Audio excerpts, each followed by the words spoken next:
வாழ்க வையகம், வாழ்க வையகம், வாழ்க வளமுடன். குரு வாழ்க, குருவே துணை. ஓம் குரு பிரம்மா குரு விஷ்ணு குரு தேவோ மகேஸ்வரக குரு சாக்ஷாத் பரபிரம்மா தஸ்மை ஸ்ரீ குரவே நமக. உலகமெங்கும் உள்ள ஆதவன் தொலைக்காட்சி நேயர்களே, ராசி பலன் நிகழ்ச்சியினூடாக உங்களை சந்திப்பதில் பெரும் மகிழ்ச்சி அடைகிறேன். இன்றைய நாளில் மன நிம்மதி, மனநிறைவு, மன மகிழ்ச்சி பெருகட்டும். வாழ்க்கை பயணங்களில் உயர்வு கிடைக்கட்டும். லட்சிய பாதைகளில் வெற்றி கிடைக்கட்டும்.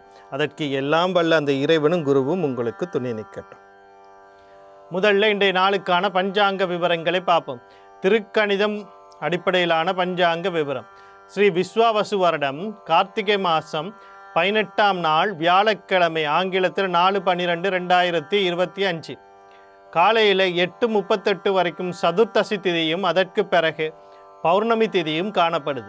மதியம் 2:54 வரைக்கும் கார்த்திகை நட்சத்திரமும் அதற்கு பிறகு ரோகிணி நட்சத்திரமும் காணப்படும். மதியம் 12:35 வரைக்கும் சிவநாம யோகமும் அதற்கு பிறகு சித்தநாம யோகமும் காணப்படுகிறது. காலையில் 8:38 வரைக்கும் வணிசை கரணமும் அதற்கு பிறகு மாலை 6:42 வரைக்கும் பத்திரை கரணமும் அதற்கு பிறகு பவக்கரணமும் காணப்படுது. இன்றைய நாளுக்கான அமிர்தாதி யோகத்தை பார்த்தோம்னா நாள் முழுவதும் மரண யோகம் இருக்குது. இன்றைய நாளுக்கான சூலத்தை பார்த்தா தெற்கு திசையில் இருக்குது. அதுக்கான பரிகாரம் தைலமாகும்.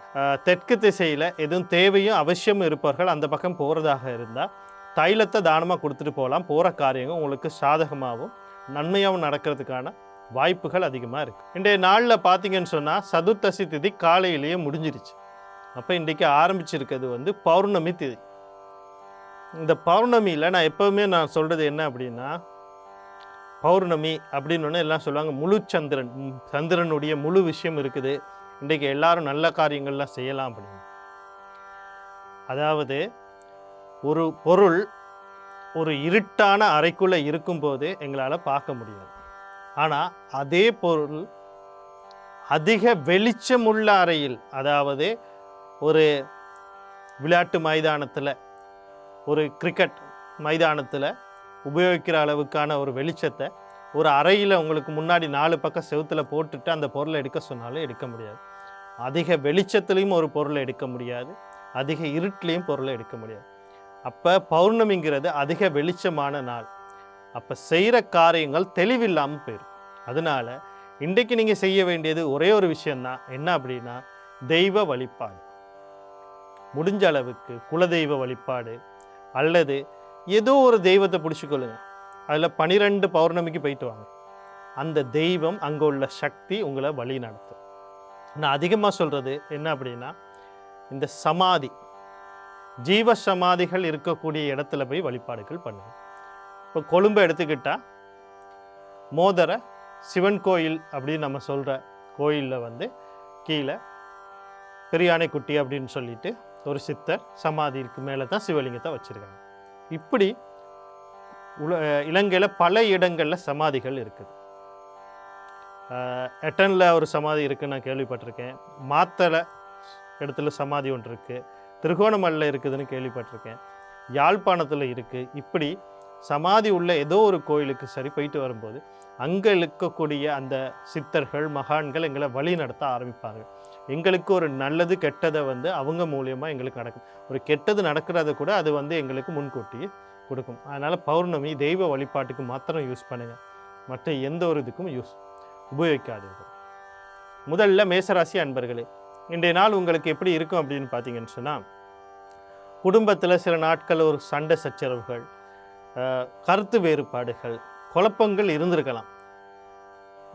குடும்ப உறுப்பினர் யாராக இருக்கலாம், தாத்தா பாட்டி, அப்பா அம்மா, கணவன் மனைவி, குழந்தைகள், சகோதர சகோதரர்கள் கூட இருந்திருக்கும். அதெல்லாம் இன்றைக்கி தீரக்கூடிய வாய்ப்பு. உங்களோட வார்த்தைக்கு ஒரு மதிப்பு, எதிர்பாராத ஒரு அதிர்ஷ்டம், எதிர்பாராமல் உங்களுக்கு ஒரு பண வரவோ அல்ல தேவையில்லாத ஒரு செலவு, உங்கள் குடும்பத்தில் இருக்க யாரோ ஒரு கண்டத்தில் இருந்து தப்பிக்கக்கூடியதோ அல்லது உயிர் போகிற நிலைமையிலிருந்து மீளக்கூடிய வாய்ப்புகள் இன்றைக்கி இருக்குது. அடுத்து பார்த்தீங்கன்னு சொன்னால் கையில் இருப்பு சேமிப்புகள் அதிகரிக்கிறதுக்கான வாய்ப்பு இருக்குது. இந்த வாய்ப்புகளை சரியாக பயன்படுத்தி கொள்ள புத பகவான், அவருடைய அதிபதி மகாவிஷ்ணு, குலதெய்வம் கர்ணநாத யோகாதிபதி வழிபாடு செய்து கொள்ளுங்கள். இன்றைய நாள் உங்களுக்கு இனிமையான நாளாக அமையும். அடுத்து ரிஷப ராசி நேயர்களே, இன்றைய நாள் உங்களுக்கு எப்படி இருக்குது அப்படின்னு சொல்லி பார்த்தீங்கன்னா, நீங்கள் கவனம் செலுத்த வேண்டிய விடயங்கள் அப்படின்னு சொல்லும்போது, இன்றைக்கி நீங்கள் உங்களை பார்த்துக்கணும். நீங்கள் என்ன செய்வீங்க அப்படின்னா, உங்கள் மனசில் இன்றைக்கி ஒரு குழப்பம், அதே நேரத்தில் உங்களுக்கு உடல்லையும் இன்றைக்கி கொஞ்சம் உடல் அசௌகரியங்கள்லாம் ஏற்படும். மனதிலையும் குழப்பம், உடல் அசௌகரியங்களும் ஏற்படும். இதனால் உங்களுக்கு தேவையற்ற மன அழுத்தங்கள் ஏற்படும். டென்ஷன், ஸ்ட்ரெஸ், ப்ரெஷர் கூட அதிகரிக்கும். இப்படி அதிகரித்தோன்னே நீங்கள் என்ன பண்ணீங்கன்னு சொன்னால், இதை கொண்டு போய் கொட்ட போகிறது யாருக்கிட்ட? உங்கள் வாழ்க்கை துணைக்கிட்ட. அது கணவனோ மனைவியோ, அவங்கள கொண்டு போய் கொட்டுவீங்க. நான் எப்போவுமே சொல்கிறது தான், பகிர்றதுங்கிறது வேறு, டென்ஷனாக கொண்டு போய் இறக்குறதுங்கிறது வேறு. அழுத்தத்தை அழுத்தமாக கொண்டு போய் இறக்குவது, இதெல்லாம் தவறு. யாராக இருந்தாலும் பகிருங்க, உங்களோட கோபத்தை கொண்டு போய் அங்கே இறக்காதீங்க. அப்போ கொஞ்சம் உங்களை இன்றைக்கி ஆஸ்வாசம் படுத்தி கொள்ளணும், அதாவது அமைதிப்படுத்தி கொள்ளுங்கள். அதுக்கு உங்களை மனதை அமைதிப்படுத்தக்கூடிய இடங்கள் கோயில்கள், தியான மண்டபங்கள், நீர்வீழ்ச்சி, நீர்நிலைகள், பூந்தோட்டங்கள், எங்கே உங்களுக்கு அமைதி கிடைக்குமோ அங்கே போயிட்டு ஒரு 5-10 நிமிஷம் உட்காந்துருங்க. உங்களுக்கு இன்றைய நாள் உங்களுக்கும் இனிமையான நாளாக அமையும். நாளில் வரக்கூடிய சகல விஷயத்துமே நன்மையாக மாற்றி அமைத்துக்கொள்ள உங்களுடைய ராசி அல்லது லக்னாதிபதினு சொல்லக்கூடிய சுக்கிர பகவான், அவருடைய அதிபதி மகாவிஷ்ணு, குலதெய்வம் கர்ணநாதன், யோகாதிபதி வழிபாடு செய்து கொள்ளுங்கள். இன்றைய நாள் உங்களுக்கும் இனிமையான நாளாக அமையும். அடுத்து மிதுன ராசி நேர்களே, இன்றைய நாள் உங்களுக்கு எப்படி இருக்குது அப்படின்னு சொல்லி பார்த்தோம்னா, நீங்கள் கவனம் செலுத்த வேண்டிய விடயங்கள் அப்படின்னு சொல்லும்போது, முதல்ல ஏற்றுமதி இறக்குமதி வியாபாரங்கள், கடல் கடந்து தொடர்போடு ஏதோ ஒரு விஷயத்தை செஞ்சு கொடுத்தவங்க இருக்காங்க. அது கல்வியாக இருக்கலாம், தொழிலாக இருக்கலாம், வியாபாரமாக இருக்கலாம், உங்களுடைய நண்பராக இருக்கலாம், குடும்ப உறுப்பினராக இருக்கலாம். யாரோ ஒருத்தர் வெளிநாட்டில் இருக்காங்கன்னா அவங்க மூலியமாக சில நன்மைகள் நடக்கிறதுக்கான வாய்ப்புகள் அதிகமாக இருக்குது. அதே நேரம் பார்த்திங்கன்னு சொன்னால், தொழில் ரீதியாக வெளிநாடுகளுக்கு போகிறது அல்லது வெளிநாட்டு வாடிக்கையாளர்லாம் உங்களுக்கு கிடைக்கிறதுக்கான வாய்ப்புகள் இருக்குது. அது உங்களுடைய செலவுகள் கட்டுப்படக்கூடிய வாய்ப்புகள். பெண்கள் எல்லாம் நீண்ட நாளாக சில உடல் உபாதைகளில் இருந்திருந்தால் இன்றைக்கி அவங்களுக்கு ஒரு தைரியமும் வீரியமும் பிறக்கக்கூடிய நாளாக இருக்குது. இந்த நாளில் வரக்கூடிய சகல வாய்ப்புகளையும் சரியாக பயன்படுத்தி கொள்ளும். சனி பகவான், அவருடைய அதிபதி சிவபெருமான், தர்மசாஸ்திர குலதெய்வம் கர்ணா, யோகாதிபதி வழிபாடுகள் செய்து கொள்ளுங்கள். இன்றைய நாள் உங்களுக்கும் இனிமையான நாளாக அமையும். அடுத்து கடகராசி நேர்களே, இன்றைய நாள் உங்களுக்கு எப்படி இருக்குது அப்படின்னு சொல்லி பார்த்தோம்னா, நீங்கள் கவனம் செலுத்த வேண்டிய விடயங்கள் அப்படின்னு சொல்லும்போது, முக்கியமாக வாழ்க்கையில் நிறைய பேருக்கு நிறைய எதிர்பார்ப்பு இருக்கும். ஒருத்தருக்கு கல்வி ரீதியாக, தொழில் ரீதியாக, வியாபார ரீதியாக, குடும்ப ரீதியாக, அன்பு பாசம், இடமாற்றம், தொழில் மாற்றம், வீடு வாகனம் காணி, எதிர்பார்ப்பு இல்லாத ஒரு மனிதன் இந்த உலகத்தில் இருக்கக்கூடிய. அப்படி இருந்தானா ஒன்று பித்தனாக இருக்கணும், இல்லைன்னா சித்தனாக இருக்கணும். இந்த 2 பேரை தவிர வேறு யாருக்கும் எதிர்பார்ப்பு இல்லாமல் இருக்கக்கூடாது. ஆனால் சித்தனுக்கு கூட எதிர்பார்ப்பு இருக்குது. தெய்வத்தை நோக்கி அவனுடைய கர்மாவெல்லாம் தீர்த்துட்டு போகணும் ஒரு எதிர்பார்ப்போடு தான் அவன் வாழ்ந்துக்கிட்டு இருப்பான். அவன் பித்தனுக்கு மட்டும்தான் எதிர்பார்ப்பு இல்லை. அப்படின்னா அப்போ எதிர்பார்ப்புகள் இருக்கும். அந்த எதிர்பார்ப்புகள் இப்போ உங்களுக்கு குழந்தை ரீதியாக இருக்கலாம், காதல் ரீதியாக இருக்கலாம், இல்லை குடும்ப சொத்துக்கள் ரீதியாக இருக்கலாம். இதனால் அண்ணன் அக்கா சம்பந்தப்பட்ட விஷயங்களோட சிக்கல்கள் இருக்கலாம். 2வது திருமணம் செய்கிறதுக்கு முயற்சி பண்ணிக்கிட்டு இருப்பீங்க, அதில் ஏதாவது சிக்கல் இருக்கலாம். இருக்கவங்க எல்லாரும் பொறுமையும் அமைதியும் இந்த விஷயங்களில் கொஞ்சம் கவனமாக இருங்க. அவசரப்பட்டு எந்த ஒரு முடிவும் எடுக்க வேண்டாம். இன்றைக்கி இந்த நாளில் வரக்கூடிய சகல விஷயத்துமே நன்மையாக மாற்றி அமைத்துக்கொள்ள சனி பகவான், அவருடைய அதிபதி சிவபெருமான், தர்மசாஸ்திர குலதெய்வம் கர்ணா, யோகாதிபதி வழிபாடு செய்து கொள்ளுங்கள். இன்றைய நாள் உங்களுக்கு இனிமையான நாளாக அமையும். அடுத்து சிம்ம ராசி நேயர்களே, இன்றைய நாள் உங்களுக்கு எப்படி இருக்குது அப்படின்னு சொல்லி பார்த்தோம்னா, நீங்கள் கவனம் செலுத்த வேண்டிய விடயங்கள் அப்படின்னு சொல்லும்போது, இன்றைக்கு நீங்கள் இந்த குடும்ப சொத்துக்களை வச்சு வியாபாரம் செய்கிறவங்களாக இருப்பீங்க. அது வீடோ காணியோ வாகனங்களோ நிலமோ ஏதோ ஒரு வருமானத்தை அந்த செய்கிறவங்க எல்லாரும் கொஞ்சம் கவனமாக இருக்கணும். அதே நேரத்தில் ஒரு வியாபாரத்துக்காக வேண்டி குடும்ப சொத்துக்களை அடகு வச்சுட்டோ இல்லை அது மூலியமாக செய்வோன்னு இன்றைக்கி ஒரு புதுதையாக ஒரு முடிவு எடுக்கக்கூடாது. ஏற்கனவே செய்துக்கிட்டு இருக்கவங்க கவனமாக செய்யுங்க. இல்லை இன்றைக்கு அதை நான் புதுப்பிக்கிறதுக்கோ இதுக்கோ நான் குடும்ப சொத்தை வச்சு செய்யணும்னா இன்றைக்கி அது கூடாது. வாழ்க்கை துணைவி, துணைவர், துணை அப்படின்னு சொல்லக்கூடிய இருவரையும் அப்பா அம்மா ஆண் வாரிசு இவங்கள் எல்லாத்தையும் இன்றைக்கி கொஞ்சம் கவனமாக இருக்க சொல்லணும். நாள் வரக்கூடிய சகல விஷயத்துமே நன்மையாக மாற்றி அமைத்துக்கொள்ள சனி பகவான், அவருடைய அதிபதி சிவபெருமான், தர்மசாஸ்திர குலதெய்வம் கர்ணா, யோகாதிபதி வழிபாடு செய்து கொள்ளுங்கள். இன்றைய நாள் உங்களுக்கு இனிமையான நாளாக அமையும். அடுத்து கன்னிராசி நேயர்களே, இன்றைய நாள் உங்களுக்கு எப்படி இருக்குது அப்படின்னு சொல்லி பார்த்தோம்னா, நீங்கள் கவனம் செலுத்த வேண்டிய விடயங்கள் அப்படின்னு சொல்லும்போது, முக்கியமாக தந்தை, தந்தை வழி உறவுகள், தந்தை சார்ந்த விஷயங்களில் சில நன்மைகள் நடக்கிறதுக்கான வாய்ப்பு இருக்குது. எதிர்பார்த்த உயர்கல்வி துறையில் பல்கலைக்கழகத்தில் அல்லது கல்லூரியில் படிக்கிறதுக்கான வாய்ப்பு. அடுத்து பார்த்தீங்கன்னா வாழ்க்கையை மாற்றி ஏதோ ஒரு முடிவு எடுத்துக்கிட்டு இருக்கத்தான் எல்லாருமே இது செய்வோமா அதை செய்வோமா அப்படின்னு யோசனையில் தான் இருப்போம். இது எங்களோட வாழ்க்கையை மாற்றுமா அப்படிங்கிற யோசனையில் இருக்கும். அப்படி நீங்கள் எது சம்மந்தமாக இருந்தாலும், கல்வியாக இருக்கலாம், தொழிலாக இருக்கலாம், வியாபாரமாக இருக்கலாம், கல்யாணமாக இருக்கலாம், குடும்ப வாழ்க்கையாக இருக்கலாம், குடும்ப உறுப்பினர் சம்மந்தப்பட்ட விஷயமா இருக்கலாம், காதலாக இருக்கலாம், ஏதோ ஒரு முடிவு எடுக்கணும்னு நினச்சா இன்றைக்கு அதுக்கான நாள். உங்கள் முயற்சிக்கு வெற்றி கிடைக்கக்கூடிய வாய்ப்புகள் இன்றைக்கு இருக்குது. அந்த வாய்ப்புகளை சரியாக பயன்படுத்தி கொள்ள நீங்கள் சூரிய பகவான், குலதெய்வம், கர்ணநாதன், யோகாதிபதி வழிபாடு செய்து கொள்ளுங்க. இன்றைய நாள் உங்களுக்கு இனிமையான நாளாக அமையும். அடுத்து துலா ராசி நேயர்களே, இன்றைய நாள் உங்களுக்கு எப்படி இருக்குது அப்படின்னு சொல்லி பார்த்தோம்னா, நீங்கள் கவனம் செலுத்த வேண்டிய விடயங்கள் அப்படின்னு சொல்லும்போது முக்கியமாக நிறைய பேருக்கு பார்த்தீங்கன்னு சொன்னால் சில விஷயங்களை நீங்கள் எதிர்பார்த்துக்கிட்டு இருப்பீங்க. இன்சூரன்ஸ் சொத்து, தந்தை வழி சொத்துக்கள், இதெல்லாம் கவனமாக இதில் சில தடைகள் தாமதங்கள் வரும். அதே மாதிரி உங்களுடைய குடும்ப உறுப்பினர்கள் யாராக இருக்கட்டும், தாத்தா பாட்டி, அப்பா அம்மா, குழந்தைகள், புருஷன் பொண்டாட்டி, சகோதர சகோதரி யாராக இருந்தாலும் இன்றைக்கி கொஞ்சம் கவனமாக இருக்க சொல்லுங்கள். தேவையில்லாத பண இழப்பீடுகள் ஏற்படுறதுக்கு வாய்ப்பு இருக்குது. தேவையில்லாத சில உடல் உபாதைகளையோ திருட்டு போகிறதோ ஏதோ ஒன்று இன்னைக்கு உங்களை பாதிப்படையக்கூடிய ஏதோ ஒரு விஷயம் நடக்கிறதுக்கான வாய்ப்பு இருக்குது. அதனால் கொஞ்சம் இவங்களெல்லாம் கவனமாக இருக்க சொல்லுங்கள். வீட்டில் இருந்தாலும் சரி, வெளியே போனாலும் சரி, தொழில் செய்கிறதா இருந்தாலும், வீட்டு பணி வேலைகளை செய்துக்கிட்டு இருந்தாலுமே கவனமாக இன்றைக்கு இருக்குங்க. இதனால் வரக்கூடிய சகல விஷயத்துமே நன்மையாக மாற்றி அமைத்துக்கொள்ள ஆஞ்சநேயர், குலதெய்வம், கர்ணன், யோகாதிபதி வழிபாடு செய்து கொள்ளுங்கள். இன்றைய நாள் உங்களுக்கு இனிமையான நாளாக அமையும். அடுத்து விருச்சிக ராசி நேயர்களே, இன்றைய நாள் உங்களுக்கு எப்படி இருக்குது அப்படின்னு சொல்லி பார்த்தீங்கன்னா, நீங்கள் கவனம் செலுத்த வேண்டிய விடயங்கள் அப்படின்னு சொல்லும்போது முக்கியமாக பார்த்தீங்கன்னு சொன்னால், திருமணத்துக்கு வரன் தேடுபவர்கள், திருமண பேச்சுவார்த்தைகள் இருப்பவர்கள் எந்த ஒரு முடிவும் எடுக்க வேண்டாம். ஏன்னா நீங்கள் இன்றைக்கி குழப்பமான சூழ்நிலையில் இருக்கீங்க. நீங்கள் முடிவு எடுத்தால் அது குழப்பமான முடிவாக தான் இருக்கும். அடுத்தது கணவன் மனைவி இடையிலே கருத்து வேறுபாடுகள், முரண்பாடுகள் ஏற்படலாம். அதை கடந்து போகிறதுக்கு பாருங்கள், தேவையில்லாமல் பேசி பெருசாக்காதீங்க. அடுத்தது குடும்ப வாழ்க்கை சம்பந்தமாகவும் குடும்ப உறவுகள் சம்பந்தமாட்டும் எந்த ஒரு முடிவும் இன்றைக்கு எடுக்கக்கூடாது. தம்பி குழந்தைகள், ரெண்டாவது தம்பி தங்கைகள், ரெண்டாவது குழந்தைகள், வாடிக்கையாளர்கள், நண்பர்கள், உறவினர்கள், இவங்ககிட்டெல்லாம் பேசும்போது உங்களுடைய பேச்சு, அதாவது வெளித்தொடர்போடு இருக்கிற விஷயங்கள், நீங்கள் ஏதோ ஒரு விஷயத்துக்காக அவங்களோட தொடர்பு கொள்கிறீங்கன்னா அந்த பேச்சுகளில் கவனமும் நிதானமும் இருக்கணும்.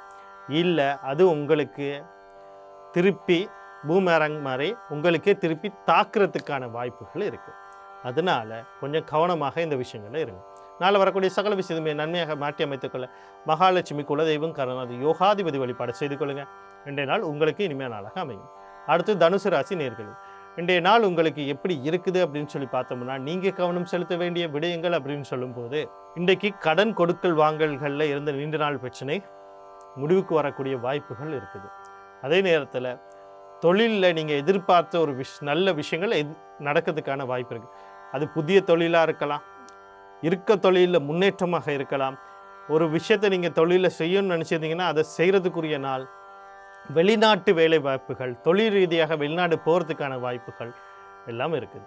அடுத்தது பார்த்திங்கன்னு சொன்னால், உடல் உபாதைகள்லேருந்து வெளிவர்றது, எதிர்கள் தொல்லையிலேருந்து வெளிவரதுக்கான வாய்ப்புகள் இருக்குது. இந்த வாய்ப்புகளை சரியாக பயன்படுத்தி கொள்ள நீங்கள் விநாயகப் பெருமான், குலதெய்வம், கர்ணா, யோகாதிபதி வழிபாடு செய்து கொள்ளுங்கள். இன்றைய நாள் உங்களுக்கு இனிமையான நாளாக அமையும். அடுத்து மகர ராசி நேயர்களே, எப்படி இருக்குது அப்படின்னு சொல்லி பார்த்தோம்னு சொன்னால், நீங்கள் கவனம் செலுத்த வேண்டிய விடயங்கள் அப்படின்னு சொல்லும்போது, குழந்தைகள் விஷயத்தில் எந்த ஒரு முடிவும் எடுக்க வேண்டாம். குழந்தைகளுக்காக முயற்சி பண்ணுறவங்க கூட, நான் இன்றைக்கி ஒரு சிகிச்சைக்கு போகணும், ஒரு பரிகாரம் செய்யணும்னா அதுக்குரிய நாளாக இன்றைய நாள் இல்லை. அடுத்து பார்த்திங்கன்னு சொன்னால், குடும்ப சொத்து, பூர்வீக சொத்துக்களில் ஏதோ ஒரு முடிவு எடுக்கிறீங்க, பாவ பிரிவினை, விற்கிறது, வாங்கிறது, அடுத்தது அதில் வச்சுக்கிட்டு ஏதோ வருமானம் ஈட்டுறது, எதுவுமே இன்றைக்கு முடிவு எடுக்க வேண்டாம். அந்த காரியங்களை செய்ய வேண்டாம். காதல், களியாட்டங்கள், கொண்டாட்டங்கள் சம்மந்தப்பட்ட விஷயங்களில் கவனமாக இருங்க. இதனால் வரக்கூடிய சகல விஷயத்தை நன்மையாக மாற்றி அமைத்துக்கொள்ள நீங்கள் குலதெய்வம், கர்ணா, யோகாதிபதி வழிபாடுகளை செய்து கொள்ளுங்கள். இன்றைய நாள் உங்களுக்கு இனிமையான நாளாக அமையும். அடுத்து கும்பராசி நேயர்களே, இன்றைய நாள் உங்களுக்கு எப்படி இருக்குன்னு பார்த்தீங்கன்னா, நீங்கள் கவனம் செலுத்த வேண்டிய விடயங்கள் அப்படின்னு சொல்லும்போது, தாய் வழி உறவுகள், தாய் சார்ந்த விஷயத்தில் கவனமாக இருக்கணும். வீடு, காணி, வாகனம், சொத்து சம்பந்தப்பட்ட விஷயங்களில் அது அசையும் சொத்தாக இருக்கலாம், அசையா சொத்தாக இருக்கலாம், அதாவது நகைகள் எல்லாம் உட்பட எந்த ஒரு விஷயத்துலையும் எந்த ஒரு முடிவும் எடுக்கக்கூடாது. வாங்குறது, விற்கிறது, அடகு வைக்கிறது, அடுத்து பார்த்தீங்கன்னு சொன்னால் அது பழுது பார்க்குறது, புனரமைப்புறது, இது மாதிரியான எந்த ஒரு முடிவையும் இன்றைக்கு எடுக்கக்கூடாது. கணவன் மனைவி சம்மந்தப்பட்ட விஷயத்தில் நிதானமும் பொறுமையும் வேண்டும். அவசரப்பட்டு எந்த முடிவும் எடுக்கக்கூடாது. கல்வி, பாடசாலை கல்வி கற்கிற மாணவர்கள் கொஞ்சம் கவனமாக இருக்கணும். நாளில் வரக்கூடிய சகல விஷயம் நன்மையாக மாற்றியமைத்துள்ள பெண் தெய்வம்னு சொல்லக்கூடிய துர்க்கை, மாரியம்மன், கருமாரியம்மன், முத்துமாரியம்மன், அம்பாள், இவங்களோட குலதெய்வம் கர்ணன் யோகாதிபதி வழிபாடுகளையும் ஆதி பராசக்தி கவச பாராயணம் அல்லது பாராயணத்தை கேட்கறது நன்மை தரும். அடுத்து மீனராசி நேயர்களே, இன்றைய நாள் உங்களுக்கு எப்படி இருக்குது அப்படின்னு சொல்லி பார்த்தோம்னா, நீங்கள் கவனம் செலுத்த வேண்டிய விடயங்கள் அப்படின்னு சொல்லும்போது முக்கியமாக பல முயற்சி பண்ணுவீங்க. எல்லாருக்குமே ஒரு வாழ்க்கையில் ஒரு முயற்சி இருக்கும். அந்த முயற்சி பண்ணுறது இன்றைக்கி கொஞ்சம் தடையோ தாமதமோ காட்டும். அதே நேரத்தில் பார்த்தீங்கன்னா தம்பி தங்கைகள் சம்மந்தப்பட்ட விஷயத்தில் கொஞ்சம் கவனமாக இருக்கணும். அடுத்து ஒரு பயணம் போகிறதுக்கு முன்னுக்கு ஒரு தடவைக்கு 2 தடவை ஆலோசனை பண்ணுங்கள். போகிறதுக்கு முன்னாடி ஒரு அழைப்பை ஏற்படுத்தி போகிற காரியங்கள் உங்களுக்கு சாதகமாக நடக்குமாங்கிறத தெரிஞ்சுக்கிட்டு போகிறது நன்மையை தரும். இல்லைனா வீண் விரட்சங்கள் தான் முக்கியம். இன்றைய நாளில் வரக்கூடிய சகல விஷயத்தை நன்மையாக மாற்றி அமைத்துக்கொள்ள நீங்கள் செவ்வாய் பகவான், அவருடைய அதிபதி முருகப்பெருமான், குலதெய்வம் கர்ணா யோகாதிபதி வழிபாடு செய்து கொள்ளுங்கள். இன்றைய நாள் உங்களுக்கு இனிமையான நாளாக அமையும். அடுத்து இன்றைய நாளுக்கான நச்சிந்தனையை பார்ப்போம். ஒரு மனிதனாக வாழ வேண்டும்னா ஒரு முக்கியமான 3 விஷயம் இருக்கணும். முதலாவது உடல் நலம். உடல் நலமாக இருந்தால் தான் நீண்ட நாள் வாழ முடியும். அடுத்தது பார்த்திங்கன்னா மனநலம். இந்த உடல் நலமாக இருக்கணுமா இருந்தால் மனம் நலம் இருக்கணும். உங்களுக்கு மனதுக்கும் உடலுக்கும் சில ஒவ்வாதைகள் ஏற்படும் போது தான் நோய் நொடிகள் எல்லாமே ஏற்படுறதுக்கான வாய்ப்புகள் இருக்குது. அதனால் உடல் நலம் மனநலம் 2ஐயும் பேணி பாதுகாத்தே ஆகணும். எப்பொழுதும் அந்த விஷயங்களில் கவனமாக இருக்கணும். அடுத்து பார்த்திங்கன்னு சொன்னால் உடல் நலம் மனம் நலம். 3வது விஷயம் நட்பு நலங்கள். நட்பு நலன்னு சொல்லும்போது உங்களை சுற்றி இருக்கிற எல்லா உறவுகிட்டையும் அன்பு பாராட்டுங்க, நட்பு பாராட்டுங்க, வெறுப்புகளை காட்டாதீங்க. உங்களுக்கு ஒரு மனசில் ஒரு பாரம் இருந்தால் அதை வெளியே சொல்லுங்கள். இப்படி பல விஷயங்கள் இந்த 3ஐயும் நீங்கள் கடைப்பிடிச்சிங்கன்னா நீங்கள் மனிதனாக வாழ முடியும். மீண்டும் நாளை ராசி பலன் நிகழ்ச்சியினூடாக உங்களை சந்திக்கிறேன். நன்றி, வணக்கம், வாழ்க வளமுடன்.